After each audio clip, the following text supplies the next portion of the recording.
अस्सलाम वालेकुम। अच्छा, आज का जो हमारा टॉपिक है that is some more confusing words, the difference between amoral and immoral. अच्छा, इन दोनों में डिफरेंस क्या होता है? इमोरल का मतलब होता है मोरालिटी से हटके, मोरल वैल्यूज से हटके, यू कैन से। अपोजिट है मोरल का। The word immoral means something that is against established moral principles. जो रूल्स होते हैं, प्रिंसिपल्स होते हैं, मोरल प्रिंसिपल्स, उनसे हट के अगर कोई बात की जाए तो हम कहते हैं कि दिस इज इमोरल। ठीक है।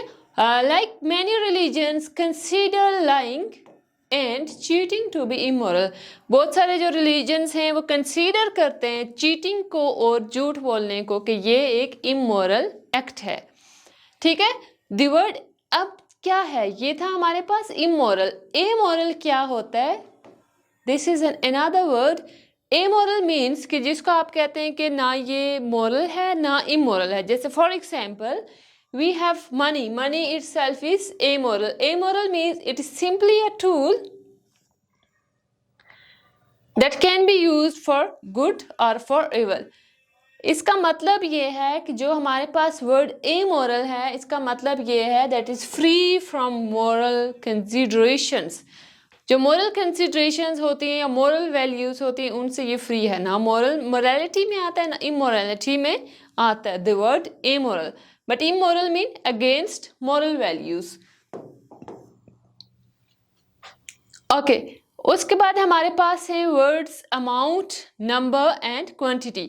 ये तीन वर्ड्स हैं जो हम गलत यूज कर रहे होते हैं डेली लाइफ में। इनका अब यूज कैसे होता है?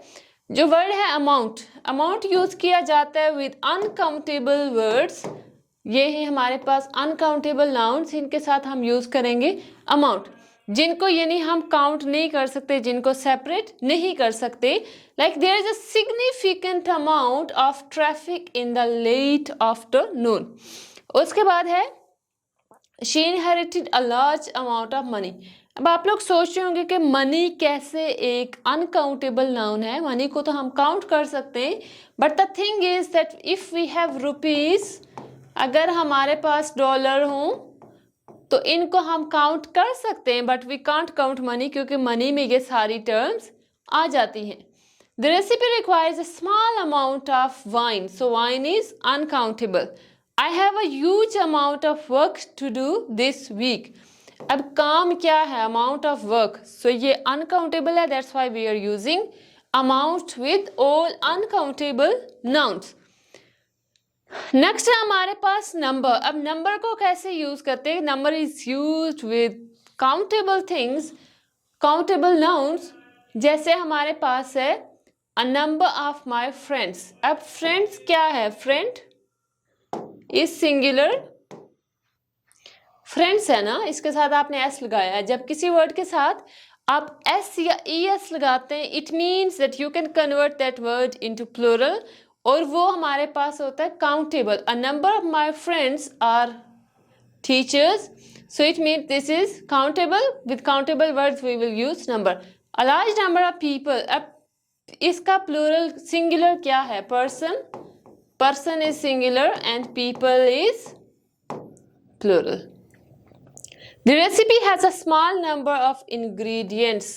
Ingredient जो है वो singular है and ingredients is plural. I have a huge number of tasks to do this week. Task is singular and tasks plural. Okay, so last word is we have a quantity. अब quantity आप कहाँ पे लगाते हैं? क्या countable words के साथ लगेगा या अनकाउंटेबल वर्ड्स के साथ? अब यहाँ पे मैं आप लोग को एक चीज बताती हूँ। जो ये क्वांटिटी है is a more technical as well as more formal word for number और for amount, and it is used for things you can measure, usually objects not people. ये मोस्टली यूज किया जाता है चीज़ों के लिए, लोगों के लिए हम इसको नहीं लगाते। लगाएं तो गलत नहीं है, लेकिन लगाना नहीं चाहिए। That is sometime it considers as incorrect. Okay, for example we have a sentence, we have a limited quantity of special edition hats. अब हैट्स क्या है? हैट सिंगुलर और हेड्स यहाँ पे क्या आ गया, heads is plural. So that's why we are using quantity here. We have a limited quantity. Limited quantity means limited number. Okay, they need a large quantity of cement for the construction. And आप यहाँ पे क्या लगा सकते हैं, a large amount of cement. अब cement क्या है, cement uncountable है. आप countable के साथ भी amount लगा सकते हैं और quantity countable के साथ भी आ सकती है और uncountable दोनों के साथ आप quantity लगा सकते हैं. नेक्स्ट है हमारे पास एंशियंट एंड एंटीक. अब एंशियंट क्या है, हम कहते हैं एंशियंट टाइम या पुरानी. जब भी किसी आप टाइम की बात करते हैं या किसी चीज़ की बात करते हैं उसको कहते हैं एंशियंट. बट एंटीक मीन उस टाइम की कोई चीज़, यानी बहुत पुरानी कोई एक स्पेसिफिक अगर चीज़ है उस टाइम की, उसको कहते हैं एंटीक. मोस्टली आप लोगों ने ये सुना होगा कि that is antique piece, that is antique pen, यानी कि ये बहुत यूनिक या आप कह सकते हैं नायाब पेन है. क्यों है, क्योंकि ये बहुत पुराने टाइम का है. Okay, the word ancient means very very old, बहुत पुराना, thousands of years ago. For example, archaeologists found remnants of an ancient civilization that lived in the area found 600 BC. अब यहाँ पे क्या ancient civilization, ancient mean पुरानी.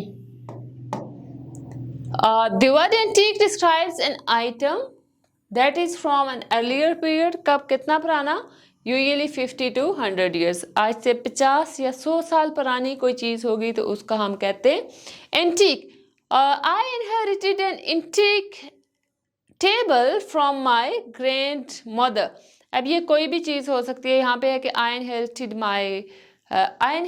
N antique table. Antique table उसको मिला कहाँ से, अपने ग्रैंड पेरेंट्स ने उसको दिया. Okay, so last word is we have angry and upset. ये दो टर्म्स हैं, इनको आप कैसे यूज करते हैं. अब यहाँ पे आप लोग देखें कि क्या है. If someone is upset it means they are in an agitated mental और emotional state. If somebody is angry, angry क्या होता है, किसी से मतलब आप खफा होते हैं, गुस्सा होते हैं, दैट इज कॉल्ड एंग्री.